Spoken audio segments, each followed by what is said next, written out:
Imaginez, une période de 18 mois à peine où un seul homme, complètement isolé, chez lui, réécrit les lois de l'univers. C'est l'histoire incroyable de l'année des miracles d'Isaac Newton, une période qui a tout simplement jeté les bases de la physique moderne.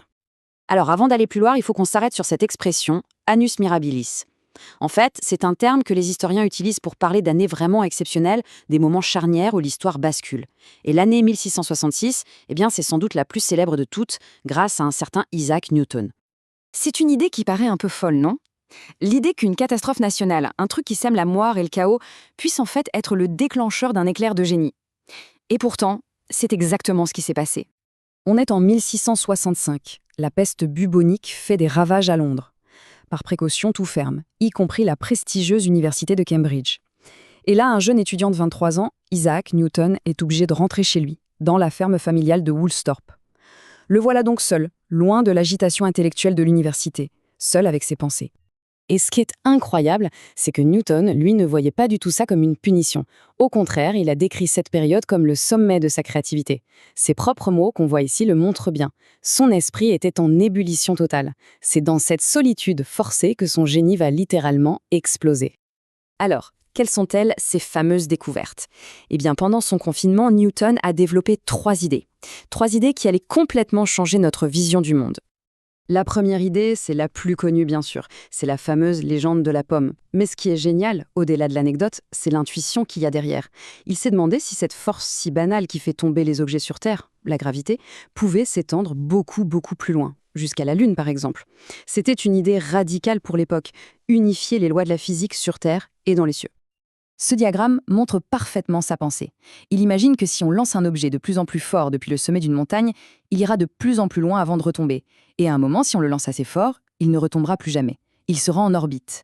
Et en faisant les calculs, il s'est rendu compte que la force qui maintenait la Lune en orbite était la même que la gravité sur Terre, à condition que cette force diminue avec le carré de la distance. L'idée de gravitation universelle était née. Passons au deuxième pilier. Là, Newton fait face à un problème majeur. Comment on décrit, avec des maths, la vitesse d'un objet qui ne cesse de changer, comme une planète sur son orbite ou une pomme qui tombe. Les maths de l'époque étaient statiques, elles ne pouvaient pas faire ça. Il lui fallait un outil complètement nouveau.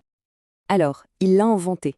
Il a créé ce qu'il a appelé la méthode des fluxions, ce qu'on appelle aujourd'hui le calcul infinitésimal. Et ce n'était pas juste un exercice de style. Sans cet outil, ces lois sur la gravité et le mouvement seraient restées de belles théories, mais impossibles à prouver. Le calcul, c'était la langue qui manquait à l'univers pour se décrire. Et enfin, troisième percée majeure, Newton s'attaque à un autre grand mystère, la nature de la lumière. À l'époque, tout le monde pensait comme Aristote. La lumière blanche était pure, et les couleurs, c'était juste une sorte de salissure de cette pureté. Newton, lui, il voulait voir par lui-même. Cette citation est incroyable. Elle nous montre son dévouement absolu, un dévouement qui le pousse à risquer de perdre la vue. Pour comprendre comment les images persistent sur la rétine, il n'hésite pas à fixer le reflet du soleil. C'est cette curiosité dévorante qui va le mener à ses célèbres expériences avec des prismes, où il va prouver que la lumière blanche n'est pas pure du tout, mais un mélange de toutes les couleurs de l'arc-en-ciel. Donc on a ces 3 avancées monumentales, toutes développées en secret dans une ferme. Mais il faudra attendre près de 20 ans pour que ces idées, nées dans l'isolement, soient enfin révélées au monde dans un des livres les plus importants jamais écrits. C'est en 1687, poussé par son ami Edmond Halley, que Newton publie enfin ses travaux. L'ouvrage s'appelle Philosophiae Naturalis Principia Mathematica. C'est un monument. C'est la synthèse de toutes ses découvertes de l'année des miracles. Il y expose sa vision d'un univers mécanique, un univers régi par des lois mathématiques précises et universelles.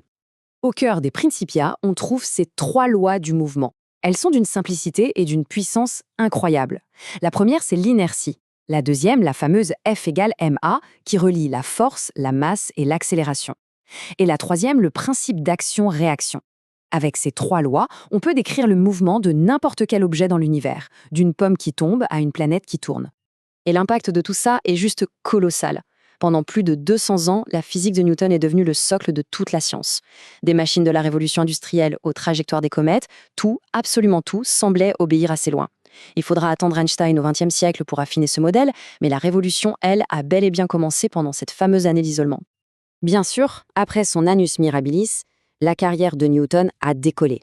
De retour à Cambridge, il est devenu professeur lucasien, puis il a pris la direction de la monnaie royale à Londres, avant de devenir président de la prestigieuse Royal Society, le poste scientifique le plus important d'Angleterre, qu'il a gardé jusqu'à sa mort. Mais, malgré tous ses honneurs, tous ses succès, comment est-ce que Newton se voyait lui-même, sa propre vision de son travail et peut-être ce qu'il y a de plus révélateur? Cette citation révèle un paradoxe fascinant. L'homme qui a découvert les lois de l'univers se voyait comme un simple gamin sur une plage. Cette humilité face à l'immensité de tout ce qui reste à découvrir, c'est sans doute ça la marque des plus grands esprits. L'histoire de Newton nous laisse avec cette question finale. Un isolement forcé par une pandémie a déclenché une révolution scientifique. On peut se demander quelles circonstances, aujourd'hui ou demain, pourraient donner naissance à la prochaine grande vague de découvertes. Qu'est-ce qui poussera le prochain génie à explorer l'océan de la vérité